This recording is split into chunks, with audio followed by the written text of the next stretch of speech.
ಓಂ ಶಾಂತಿ. ಮುರಳಿಯ ದಿನಾಂಕ 10/8/2022. मीठे बच्चे, घड़ी घड़ी देही अभिमानी बनने की प्रैक्टिस करो. मैं आत्मा हूँ, एक शरीर छोड़ दूसरा लेती हूँ. अब मुझे घर जाना है. ಮಧುರ ಮಕ್ಕಳೇ, ಮತ್ತೆ ಮತ್ತೆ ಗಳಿಗೆ ಗಳಿಗೆಗೂ ಆತ್ಮ ಅಭಿಮಾನಿಯಾಗುವ ಅಭ್ಯಾಸ ಮಾಡಿರಿ. ನಾನು ಆತ್ಮ, ಒಂದು ದೇಹ ಬಿಟ್ಟು ಮತ್ತೊಂದು ದೇಹವನ್ನು ಪಡೆಯುತ್ತೇನೆ. ನಾನು ಆತ್ಮ, ಈಗ ಪಾತ್ರ ಮುಗಿಸಿ ಮನೆಗೆ ಹೋಗಬೇಕಾಗಿದೆ ಎನ್ನುವುದನ್ನು ಸದಾ ನೆನಪಿಟ್ಕೊಳ್ಳಿ. प्रश्न: सबसे मुख्य त्योहार कौन सा और क्यों? ಎಲ್ಲಕ್ಕಿಂತಲೂ ಮುಖ್ಯವಾದಂತಹ ಹಬ್ಬ ಯಾವುದಾಗಿದೆ ಮತ್ತು ಯಾಕೆ?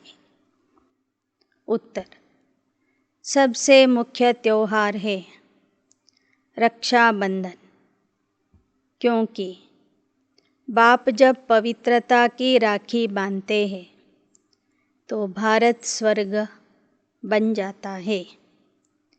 रक्षाबंधन पर तुम बच्चे सबको समझा सकते हो कि यह त्योहार मनाना कब से शुरू हुआ और क्यों. सत्ययुग में इस बंधन की दरकार नहीं, लेकिन वह कह देते हैं यह रक्षाबंधन तो परंपरा से चलता आया है.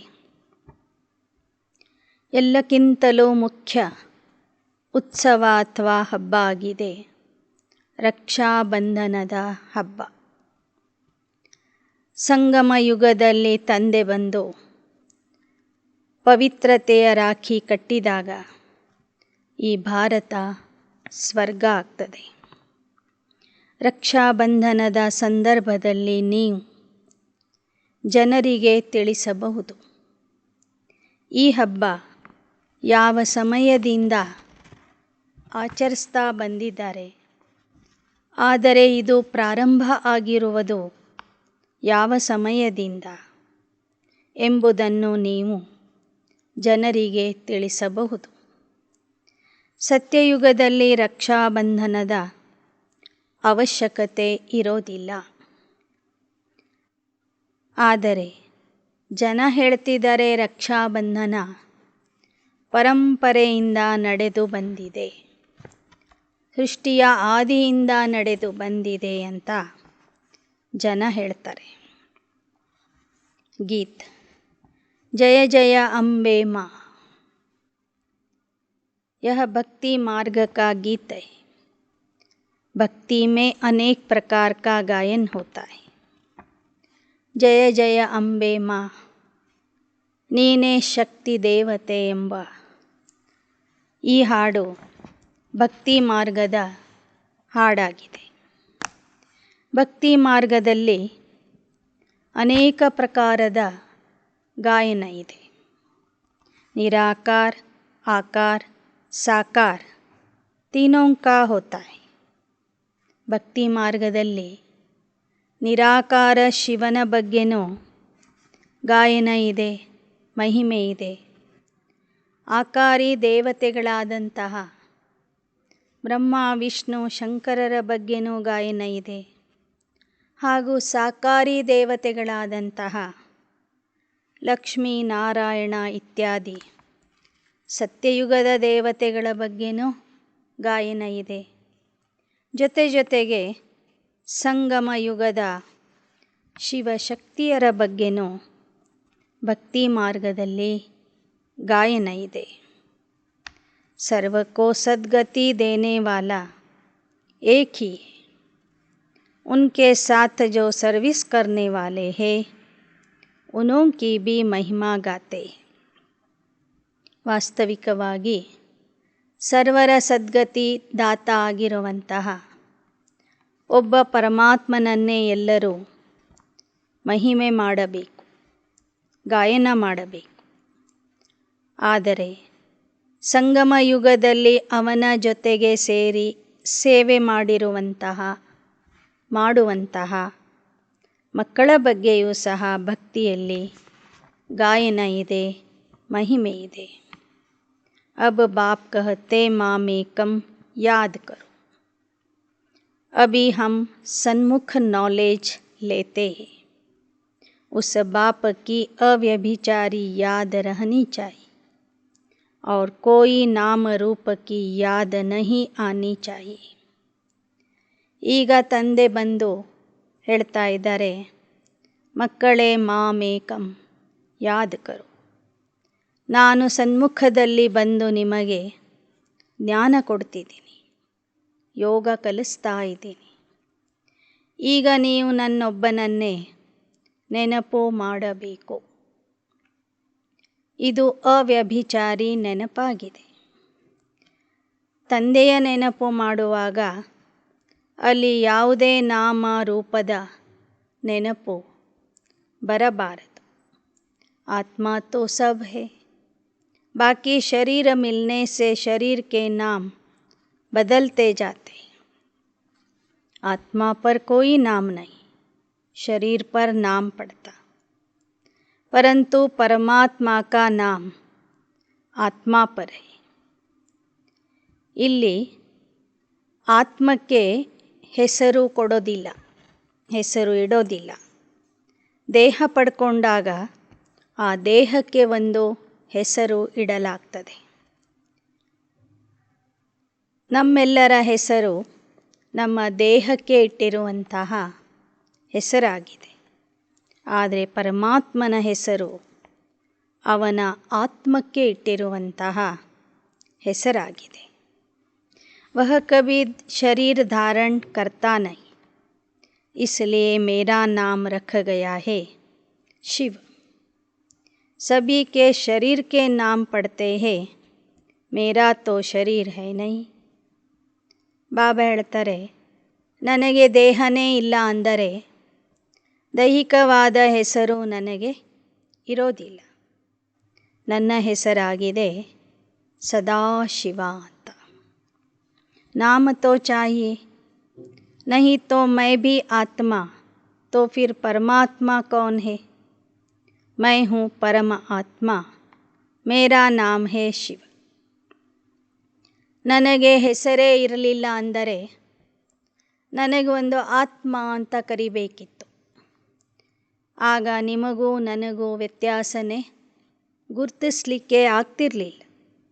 ಅದಕ್ಕಾಗಿ ನನ್ನ ಹೆಸರು ನನ್ನ ಕರ್ತವ್ಯ ಗುಣಗಳ ಆಧಾರದಿಂದ ಬಂದಿರುವಂಥ ಹೆಸರು ಸದಾಶಿವ ಅನ್ನೋದಾಗಿದೆ. ಜೋ ಭಿ ಪೂಜಾ ಕರ್ತೆ लिंग की करते, लिंग पत्थर को ही परमात्मा कहते रहते. फिर जैसी भाषा वैसा नाम, परंतु चीज़ ही एक है. ಬಾಬಾ ಹೇಳ್ತಾರೆ, ನನ್ನ ಸಾಕಾರ ರೂಪ ಅಂದರೆ ಶಿವಲಿಂಗ. ಶಿವಲಿಂಗದ ಪ್ರತಿಮೆಯನ್ನು ಮಾಡಿ ಅದಕ್ಕೇನೆ ಪರಮಾತ್ಮ ಅಂತ ಕರೀತಾರೆ. ಬೇರೆ ಬೇರೆ ಭಾಷೆಗಳಲ್ಲಿ ಬೇರೆ ಬೇರೆ ರೀತಿಯಿಂದ ಕರೀತಾರೆ. ಆದರೆ ಪರಮಾತ್ಮ ಒಬ್ಬನೇ ಇದ್ದಾನೆ, ಎಲ್ಲರಿಗೂ ಒಬ್ಬನೇ. ತುಮ್ ಭಿ ಬಿಂದಿ ಮೈ ಭಿ ಬಿಂದಿ, मुझ बिंदी का नाम है शिव. पहचान के लिए नाम तो चाहिए ना.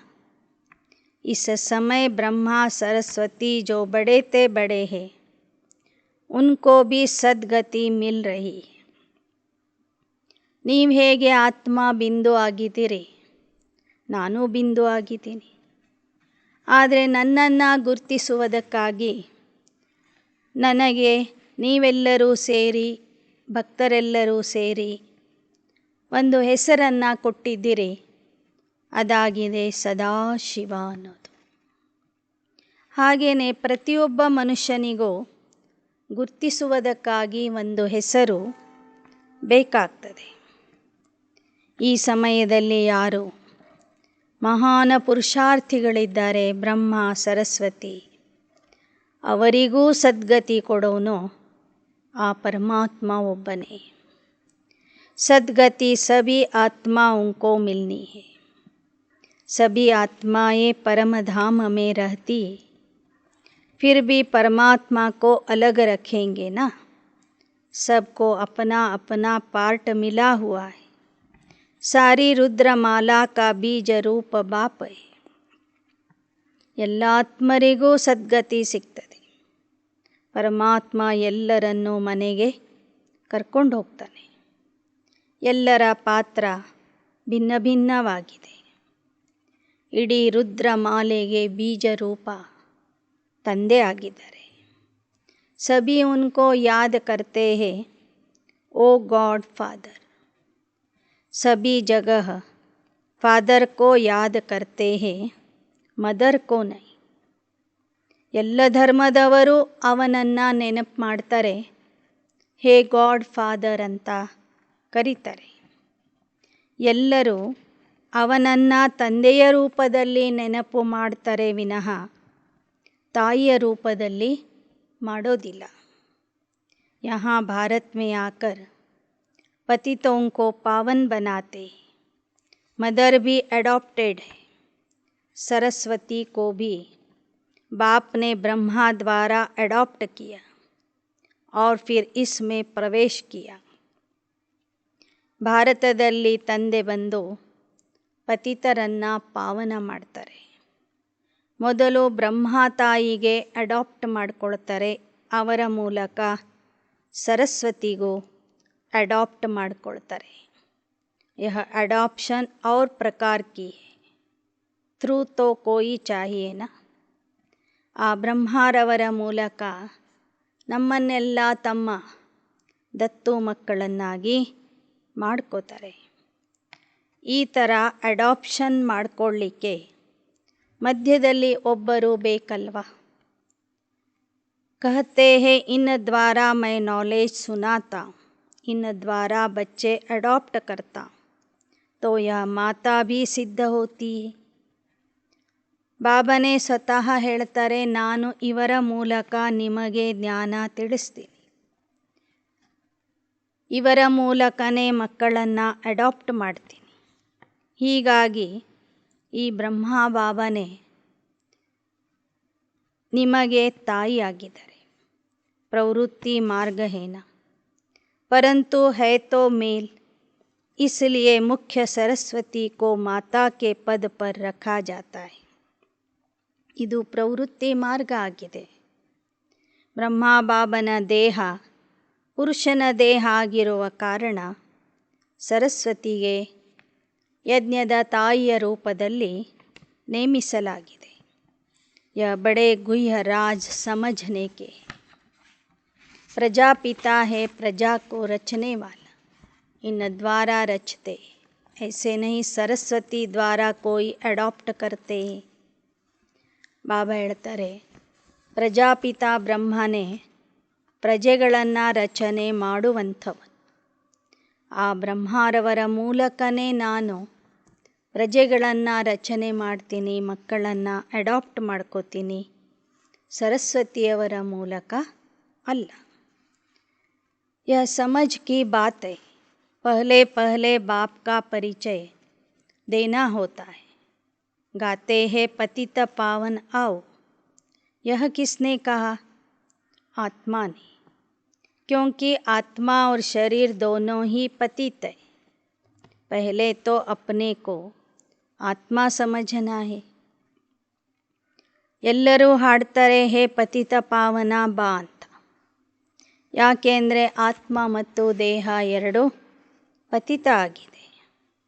ಆತ್ಮ कहती मैं शरीर लेता हूँ छोड़ता हूँ, एक एक बात निश्चय में बिठानी होती, क्योंकि नई बातें हैं और जो सुनाते हैं वह है मनुष्य, भगवान तो है नहीं.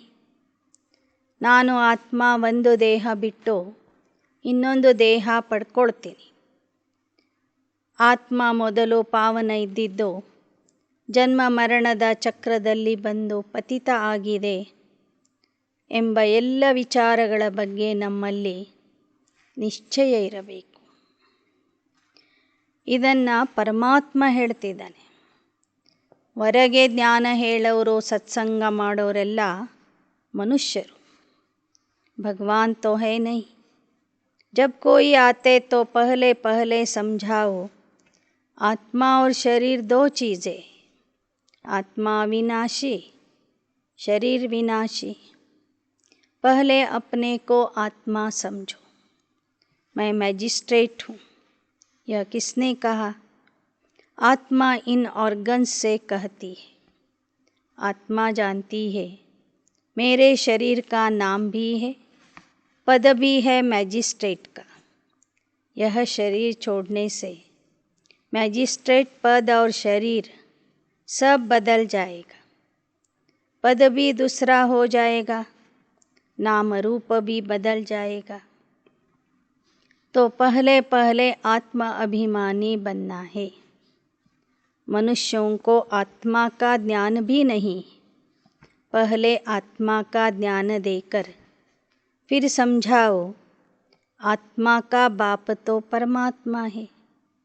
ಯಾರೇ ಬರಲಿ ಮೊದಲು ಅವರಿಗೆ ಆತ್ಮದ ಪರಿಚಯ ಕೊಡಿ. ಆತ್ಮ ವಿನಾಶಿ, ದೇಹ ವಿನಾಶಿ. ಆತ್ಮ ದೇಹ ಬದಲಾಯಿಸ್ತದೆ. ದೇಹ ಬದಲಾಯಿಸಿದಾಗ ಶರೀರದ ನಾಮ ರೂಪ ಸ್ಥಾನಮಾನ ಎಲ್ಲವೂ ಬದಲಾಗ್ತದೆ ಅಂತ ತಿಳಿಸ್ರಿ. ಹೀಗೆ ಮೊದಲು ಆತ್ಮಜ್ಞಾನ ತಿಳಿಸಿದ ನಂತರ ಆತ್ಮಕ್ಕೆ ತಂದೆ ಯಾರು ಅಂತನೂ ತಿಳಿಸ್ರಿ. ಆತ್ಮ ದುಃಖಿ ಹೋತಿ ಹೈ तो पुकारती है हे गॉड फादर. वही पतित पावन है. तो पतित दुनिया और पतित शरीर में उसको आना पड़ता है. ಯಾವಾಗ ಆತ್ಮ ದುಃಖಿ ಆಗ್ತದೆ, ಪತಿತ ಆಗ್ತದೆ, ಆಗ ಕರೀತಾರೆ ಹೇ ಪತಿತ ಪಾವನ ಬಾ ಅಂಥೇಳಿ. ಪತಿತ ಆತ್ಮರನ್ನು ಪಾವನ ಮಾಡೋದಕ್ಕಾಗಿ ಪರಮಾತ್ಮ ಪತಿತ ಪ್ರಪಂಚದಲ್ಲಿ, ಪತಿತ ದೇಹದಲ್ಲಿ ಬರ್ತಾನೆ. बाप खुद कहते मुझे दूर देश के रहने वाले को बुलाते, क्योंकि तुम पतित हो, मैं एवर पावन हूँ. भारत भी पहले पावन था, अब पतित है. पतित पावन बाप आकर आत्मा उनसे बातें करते, ब्रह्मा तन में आकर समझाते. इसलिए इनका नाम है प्रजापिता ब्रह्मा. ब्रह्मा द्वारा प्रजा रचते. कौन सी? जरूर नई प्रजा रचेंगे. आत्मा जो अपवित्र है उनको पवित्र बनाते. आत्मा पुकारती है हमको दुख से छुड़ाओ, लिबरेट करो. सबको लिबरेट करते. ಪ್ರಜಾಪಿತ ಬ್ರಹ್ಮಾರವರ ಮೂಲಕ ಪ್ರಜೆಗಳನ್ನು ರಚನೆ ಮಾಡಿ ಅಪವಿತ್ರ ಆತ್ಮರನ್ನು ಪವಿತ್ರ ಮಾಡ್ತಾರೆ. ಅದಕ್ಕಾಗಿಯೇ ಆತ್ಮರು ಭಕ್ತಿ ಮಾರ್ಗದಿಂದನೇ ಕರೀತಾ ಇದ್ದಾರೆ, ಹೇ ಭಗವಂತ ನಮ್ಮನ್ನು ದುಃಖದಿಂದ ಬಿಡಿಸು, ಮುಕ್ತಿ ಕೊಡು, ನಮಗೆ ಪಾವನ ಮಾಡು ಅಂತೇಳಿ. माया ने सबको दुखी किया है, सीताओं ने पुकारा है. एक तो सीता नहीं, सब रावण की जेल में विकारी भ्रष्टाचारी बन गए. ಬಾಬಾ ಹೇಳ್ತಾರೆ, ನಾನು ಬರುವಾಗ ಮಾಯೆ ಎಲ್ಲರನ್ನೂ ದುಃಖಿ ಮಾಡಿರ್ತದೆ. ಆದ್ದರಿಂದ ಎಲ್ಲರೂ ನನಗೆ ಕರೀತಾ ಇರ್ತಾರೆ.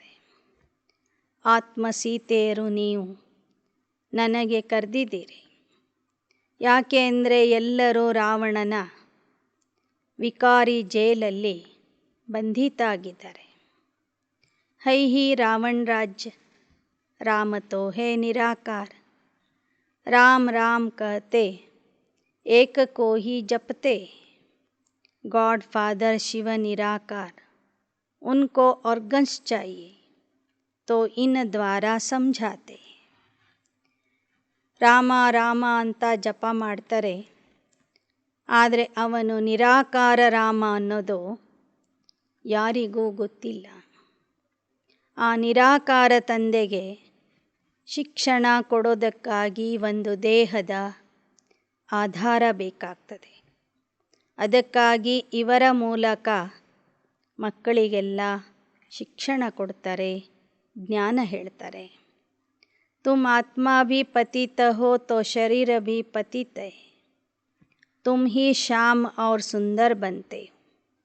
बाबा ज्ञान का सागर ज्ञान की वर्षा करते, जिससे तुम गोरे बन जाते हो.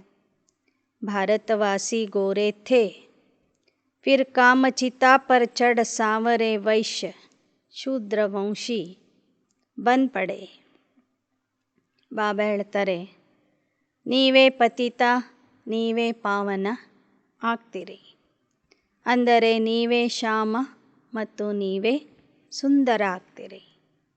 ಜ್ಞಾನಸಾಗರ ತಂದೆ ಬಂದು ಜ್ಞಾನದ ಮಳೆಯನ್ನು ಸುರಿಸಿ ನಿಮ್ಮನ್ನು ಮತ್ತೆ ಸುಂದರರನ್ನಾಗಿ ಮಾಡ್ತಾರೆ. ಭಾರತವಾಸಿಗಳು ಮೊದಲು ಸುಂದರ ಆಗಿದ್ದರು, ಕಾಮಚಿತೆಯ ಮೇಲೆ ಕುಳಿತು ಈಗ ಕಪ್ಪಾಗಿದ್ದಾರೆ. ವೈಶ್ಯ ಶೂದ್ರ ವಂಶಿ ಬನ್ ಪಡೆ, ಚढ़ती कला बाप करते, फिर रावण आता है तो सबकी उतरती कला हो जाती. ಏರುವ ಕಲೆಯಲ್ಲಿ ಬಾಬಾ ಕರ್ಕೊಂಡು ಹೋಗ್ತಾರೆ, ಇಳಿಯುವ ಕಲೆಯಲ್ಲಿ ರಾವಣ ಕರ್ಕೊಂಡು ಬರ್ತಾನೆ. भारत में पहले देवताओं का राज्य था, उनको बाप से वर्षा मिला था. अब जो वर्षा लेने वाले हैं उनको खुशी का पारा चढ़ता रहेगा. ದೇವತೆಗಳಿಗೆ ತಂದೆಯಿಂದನೇ ಆಸ್ತಿ ಸಿಕ್ಕಿತ್ತು. ಆ ಆಸ್ತಿಯನ್ನು ಮತ್ತೆ ಯಾರು ಪಡ್ಕೊಳ್ತಾ ಇದ್ದಾರೋ ಅವರಿಗೆ ಸಂಗಮ ಯುಗದಲ್ಲಿ ಸದಾ ಖುಷಿ ಇರ್ತದೆ. ಖುಷಿಯ ನಶೆ ಏರ್ತಾ ಹೋಗ್ತದೆ. अब श्रीमत पर ज़रूर चलना होगा, प्रतिज्ञा करनी होगी, यही ರಾಖಿ ಬಂಧನ್. ಈಗ ತಂದೆ ಬಂದಿದ್ದಾರೆ ಅಂದರೆ ನಾವು ಶ್ರೀಮತದಂತೆ ನಡಿಬೇಕು, ಪವಿತ್ರತೆಯ ಪ್ರತಿಜ್ಞೆ ಮಾಡಬೇಕು. ನಾನು ಅವಶ್ಯವಾಗಿ ಪಾವನ ಆಗಿ ಪಾವನ ಜಗತ್ತಿನ ಮಾಲೀಕ ಆಗ್ತೀನಿ ಎಂಬ ಪ್ರತಿಜ್ಞೆಯ ರಾಖಿಯನ್ನು ಕಟ್ಕೋಬೇಕು.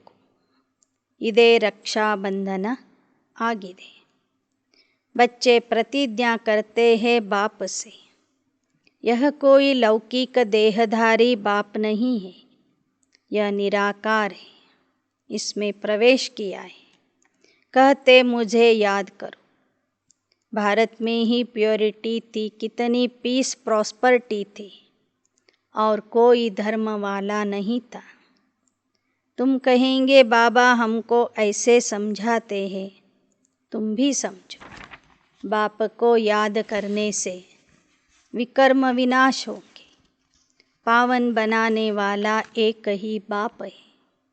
बाप समझाते तुम आत्मा हो, तुम्हारा स्वधर्म शांति है, तुम शांति धाम के रहने वाले हो, तुम कर्म योगी हो.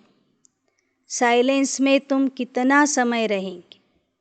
अपने को आत्मा समझ बाप को याद करो तो ವಿಕರ್ಮ ವಿನಾಶ ಹೋಂಗೆ. ತಂದೆಯ ನೆನಪಿನಿಂದ ವಿಕರ್ಮಗಳು ವಿನಾಶ ಆಗ್ತವೆ. ತಂದೆಯ ನೆನಪು ಮಾಡದೆ ನೀವು ಸುಮ್ಮನೆ ಶಾಂತಿಯಲ್ಲಿ ಕೂತ್ಕೊಂಡ್ರೆ ಎಷ್ಟು ಸಮಯ ಅಂತ ಕೂತ್ಕೊಳ್ಳಿಕ್ಕಾಗ್ತದೆ.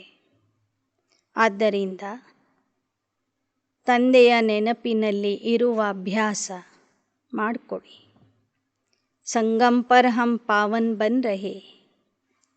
आखिर दुनिया का विनाश होना है, महाभारत लड़ाई लगनी, नेचुरल कैलेमिटीज़ होती है, इन द्वारा पुरानी दुनिया खलास होनी. नई दुनिया में देवताओं का राज्य होगा। अभी हम परमात्मा के फरमान पर चलते, उनकी श्रीमत मिलती। यह नॉलेज बड़ी समझने की है। बोलो ऐसे नहीं कि एक कान से सुन दूसरे कान से निकाल देना। यहाँ तो पढ़ना है। 7 दिन की भट्टी भी मशहूर है। 7 रोज बैठकर समझो। बाप को और अपने जन्मों को जानो। ಜನರಿಗೆ ನೀವು ತಿಳಿಸಿ। 7 ದಿನದ ಕೋರ್ಸನ್ನು ತಿಳ್ಕೊಳ್ಳಿ। 7 ದಿನದ ಭಟ್ಟಿ, 7 ದಿನದ ಸಪ್ತಾಹ ಪ್ರಸಿದ್ಧಿಯಾಗಿದೆ। ಇಲ್ಲಿ ಕೇಳುವ ಜ್ಞಾನ ಇಲ್ಲಿಯೇ ಬಿಟ್ಟು ಹೋಗಬೇಡಿ। ನಿಮ್ಮ ತಂದೆ ಹಾಗೂ ನಿಮ್ಮ ಪೂರ್ವಜನ್ಮಗಳ ಕಥೆಯನ್ನು ತಿಳ್ಕೊಳ್ಳಿ। ಅಗರ್ नहीं समझेंगे तो पछताना पड़ेगा, क्योंकि सिर पर पापों का बोझा बहुत है। ಒಂದು ವೇಳೆ ಈಗಲೇ ನೀವು ಈ ಜ್ಞಾನ ಕೇಳಲಿಲ್ಲ, ತಿಳ್ಕೊಳ್ಳಿಲ್ಲ ಅಂದರೆ ಕೊನೆಗೆ ಪಶ್ಚಾತ್ತಾಪ ಪಡಬೇಕಾಗ್ತದೆ। ಯಾಕೆ ಎಂದರೆ ಪ್ರತಿಯೊಬ್ಬರ ತಲೆಯ ಮೇಲೆ ಪಾಪದ ಭಾರ ಇದೆ। ಆ ಪಾಪದ ಭಾರವನ್ನು ಇಳಿಸ್ಕೊಳ್ಳಿಕ್ಕೆ ಪರಮಾತ್ಮನ ನೆನಪು ಮಾಡುವುದೇ ಏಕೈಕ ಉಪಾಯ ಆಗಿದೆ। बाप मोस्ट बिलीवेड है, हमें पावन दुनिया का मालिक बनाते। यहाँ तो सब एक दो को पतित बनाते। सतयुग में पवित्र गृहस्थ था, अब अपवित्र है।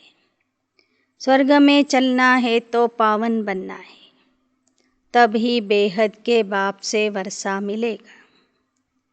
ಈಗ ಅತಿ ಪ್ರೀತಿಯ ತಂದೆಯಾದಂತಹ ಪರಮಾತ್ಮನನ್ನು ನೆನಪು ಮಾಡಿರಿ। ಆಗ ಮಾತ್ರ ನಾವು ಪಾವನ ಜಗತ್ತಿಗೆ ಮಾಲೀಕರಾಗ್ತೇವೆ। ಈ ಪ್ರಪಂಚದಲ್ಲಿ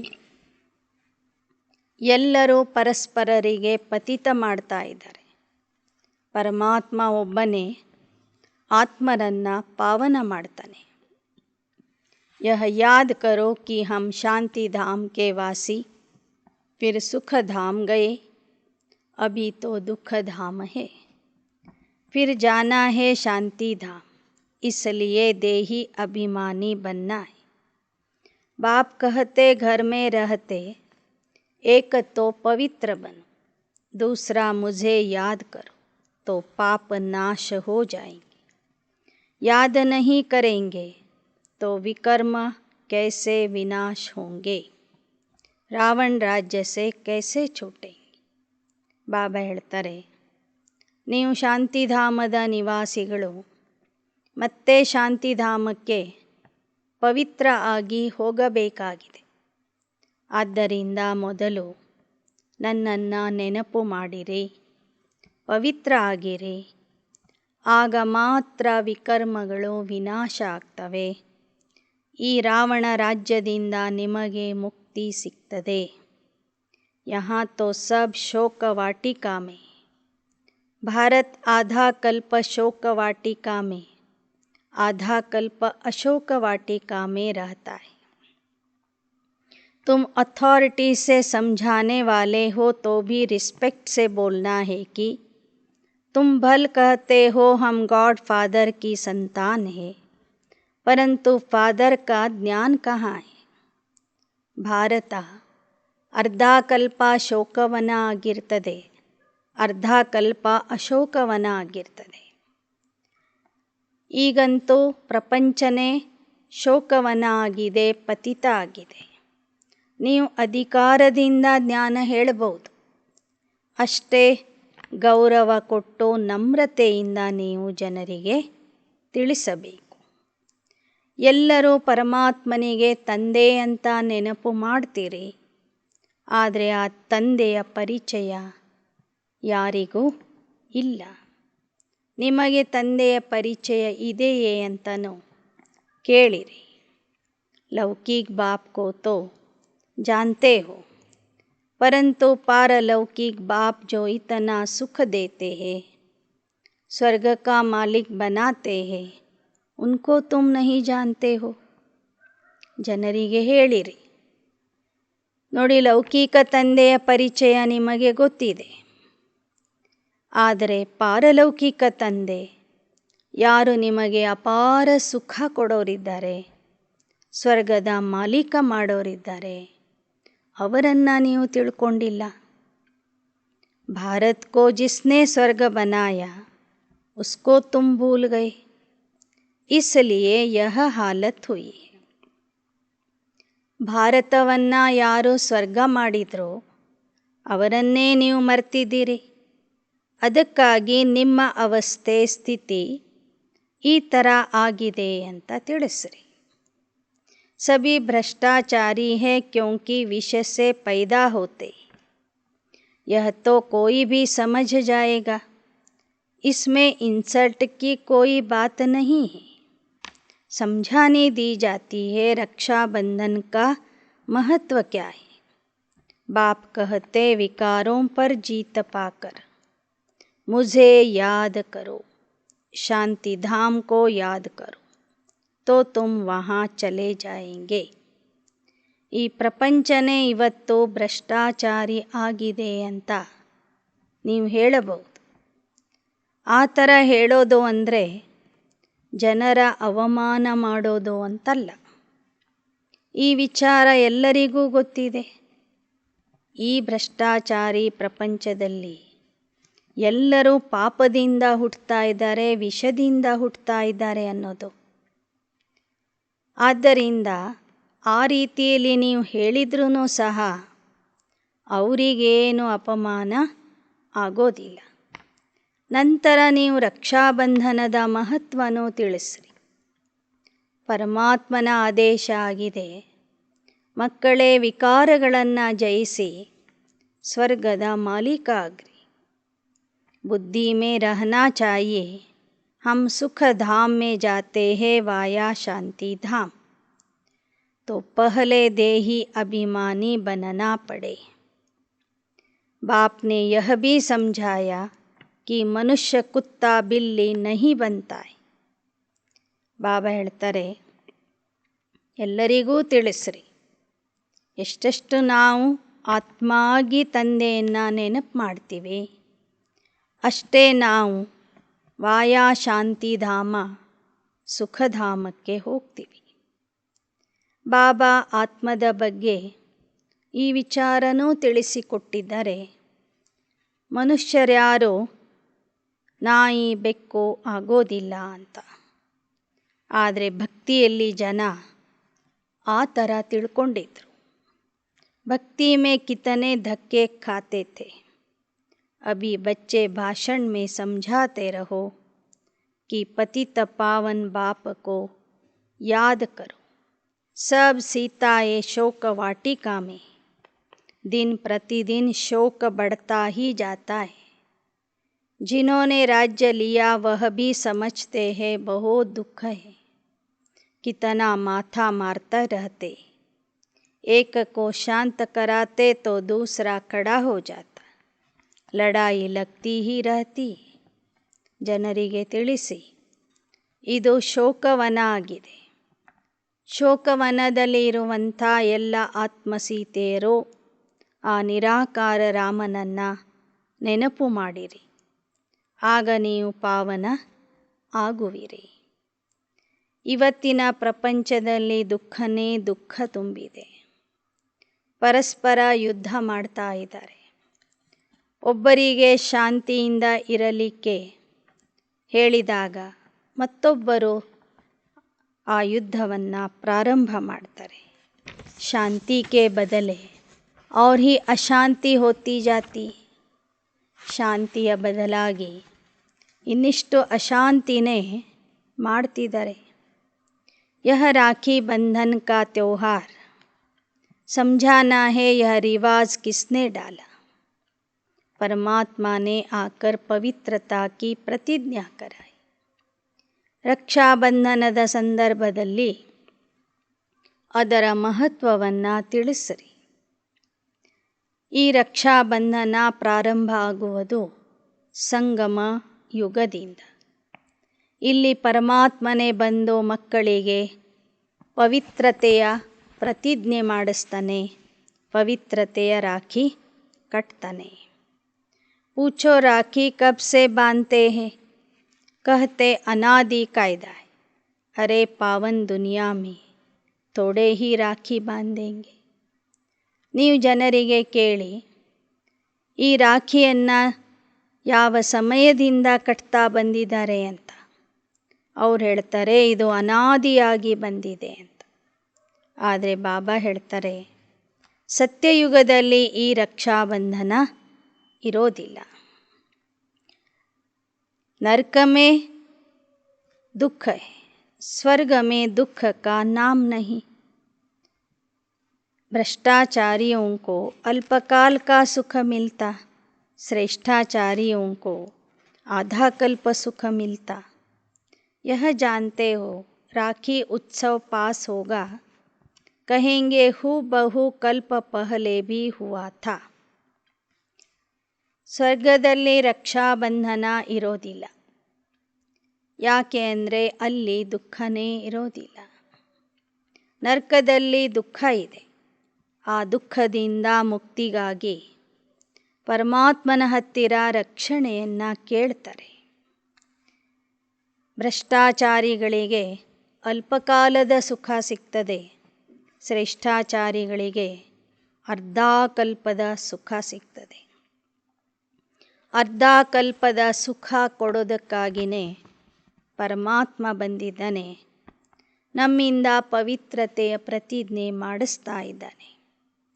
ನಿಜವಾದ ರಕ್ಷಾಬಂಧನದ ಉತ್ಸವ ಸಂಗಮ ಯುಗದಲ್ಲಿ ನಡೀತದೆ. ಕಲ್ಪದ ಹಿಂದೆ ಯಾವ ಥರ ನಡೆದಿತ್ತೋ ಅದೇ ಥರ ನಡೀತಾ ಇದೆ. ಬಾಪ್ ಆಕರ್ ಲಿಬ್ರೇಟ್ ಕರ್ತೆ. ಪರಮಾತ್ಮನೇ ಬಂದು ರಾವಣನ ಬಂಧನದಿಂದ, ದುಃಖ ಶಾಂತಿಯ ಬಂಧನದಿಂದ ಬಿಡಿಸ್ತಾನೆ. ರಾಖಿ ಬಂಧನ್ ಕಬ್ ಸೆ ಶುರು ಹುವಾ, ಇನ್ಕಾ ಭೀ ಬಡಾ ಮಹತ್ವ ಹೈ.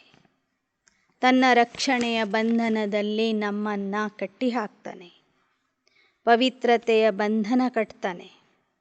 ಅದರಿಂದ ನಮಗೆ ಸುಖ ಶಾಂತಿಯ ಪ್ರಾಪ್ತಿಯಾಗ್ತದೆ.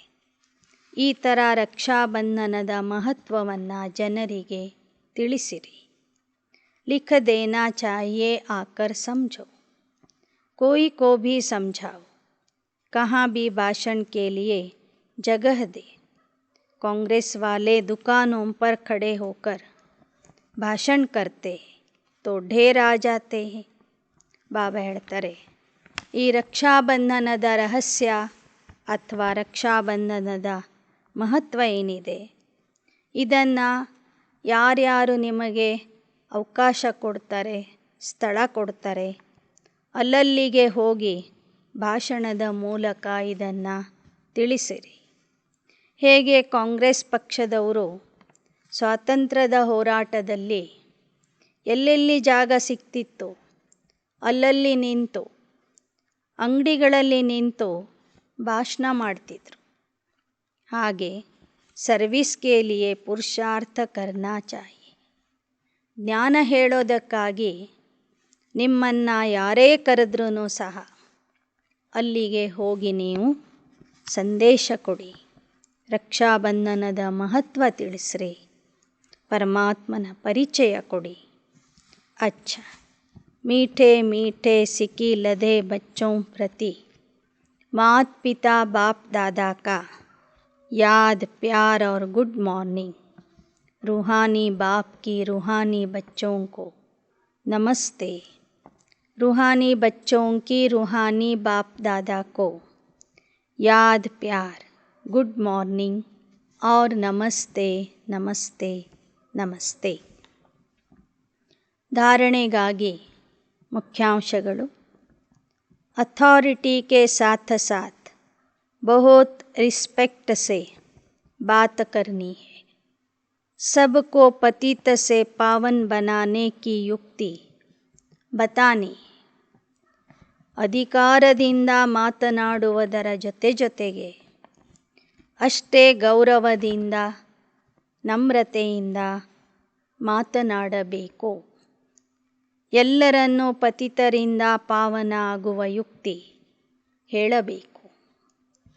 ಎರಡನೇದು, ಏಕ ಅವ್ಯಭಿಚಾರಿ ಯಾದ ಮೇ ರಹನಾ ಹೈ, किसी भी देहधारी के नाम रूप को याद नहीं करना, पावन बनने की ही प्रतिज्ञा बाप से करनी है.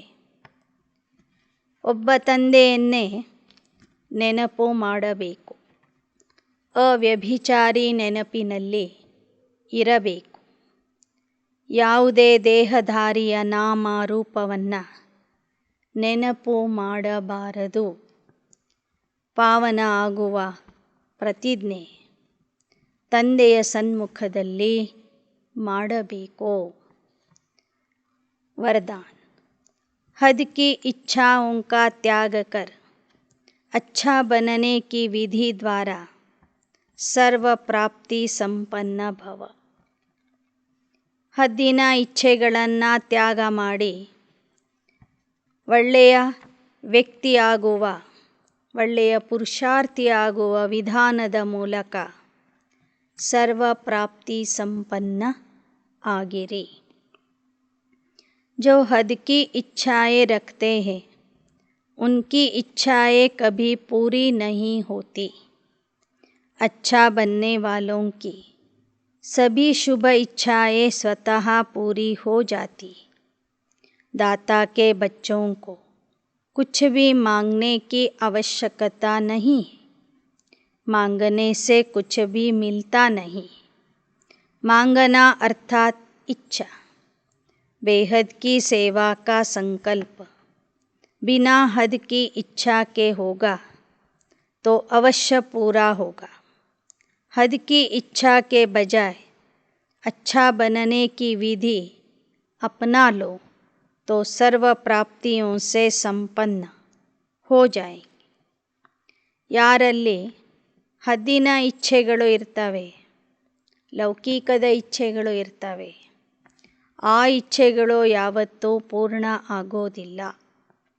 ಆದರೆ ನಾನು ಒಳ್ಳೆಯವನಾಗಬೇಕು ಎಂಬ ಶುಭ ಇಚ್ಛೆ ಇದ್ದರೆ ಅದು ಪೂರ್ಣ ಆಗ್ತದೆ. ದಾತ ತಂದೆಯ ಮಕ್ಕಳು ಏನನ್ನೂ ಬೇಡುವ ಅವಶ್ಯಕತೆ ಇರೋದಿಲ್ಲ. ಬೇಡದೇನೆ ಬಾಬಾ ಎಲ್ಲವನ್ನು ಕೊಟ್ಬಿಡ್ತಾನೆ. ಬೇಡುವುದರಿಂದ ಏನು ಸಿಗೋದಿಲ್ಲ. ಬೇಡುವುದು ಅಂದರೆ ಇಚ್ಛೆ. ಆ ಇಚ್ಛೆಯಿಂದ ನೀವು ಮುಕ್ತ ಆಗ್ರಿ. ಬೇಹದ್ದಿನ ಸೇವೆಯ ಸಂಕಲ್ಪ ನಿಮ್ಮಲ್ಲಿ ಇತ್ತು ಅಂದರೆ ಅದು ಬಾಬಾ ಅವಶ್ಯವಾಗಿ ಪೂರ್ಣ ಮಾಡ್ತಾರೆ. ಹದ್ದಿನ ಇಚ್ಛೆಯನ್ನು ಬಿಟ್ಟು ಒಳ್ಳೆ ಪುರುಷಾರ್ಥಿಯಾಗುವ ಸಂಕಲ್ಪ ಮಾಡಿರಿ. ಆ ವಿಧಾನವನ್ನು ಅನುಸರಿಸಿರಿ. ಆಗ ಸರ್ವ ಪ್ರಾಪ್ತಿಗಳಿಂದ ಸಂಪನ್ನ ಆಗುವಿರಿ. श्लोगन, याद और निस्वार्थ सेवा द्वारा माया जीत बनना ही ವಿಜಯಿ बनना है. ನೆನಪು ಮತ್ತು ನಿಸ್ವಾರ್ಥ ಸೇವೆಯಿಂದ ಮಾಯಾ ಜೀತ ಆಗುವುದೇ ವಿಜಯಿ ಆಗುವುದಾಗಿದೆ. ಅಚ್ಚಾ, ಓಂ ಶಾಂತಿ.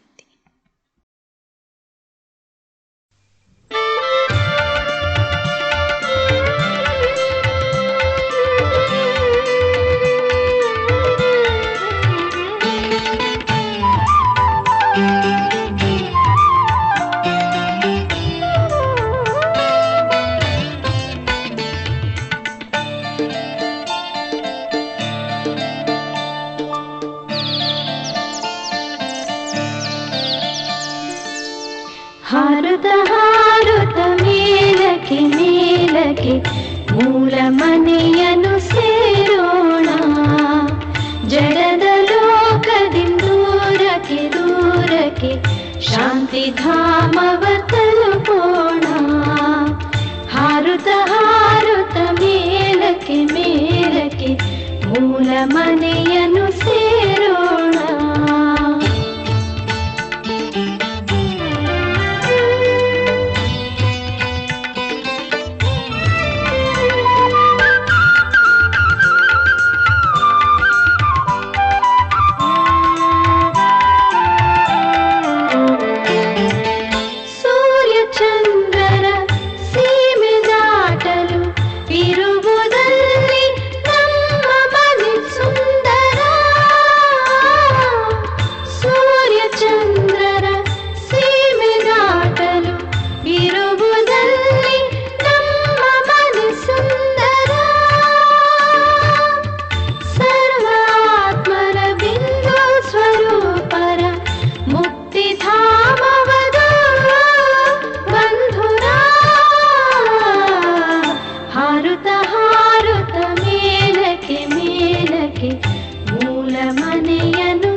ಶಾಂತಿಧಾಮವ ತಲುಪೋಣ.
ಶಾಂತಿಧಾಮವ ತಲುಪೋಣ.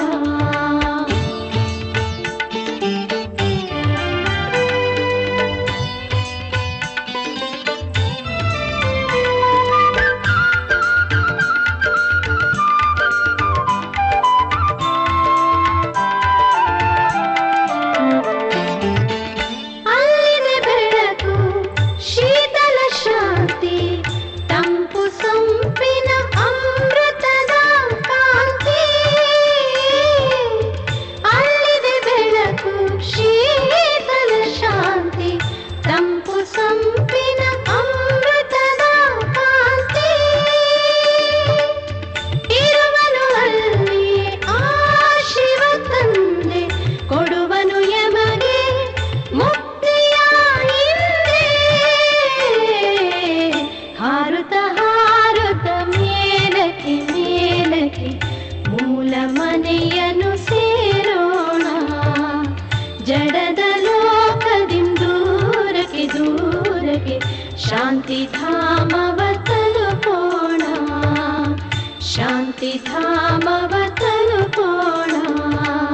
ಶಾಂತಿಧಾಮವ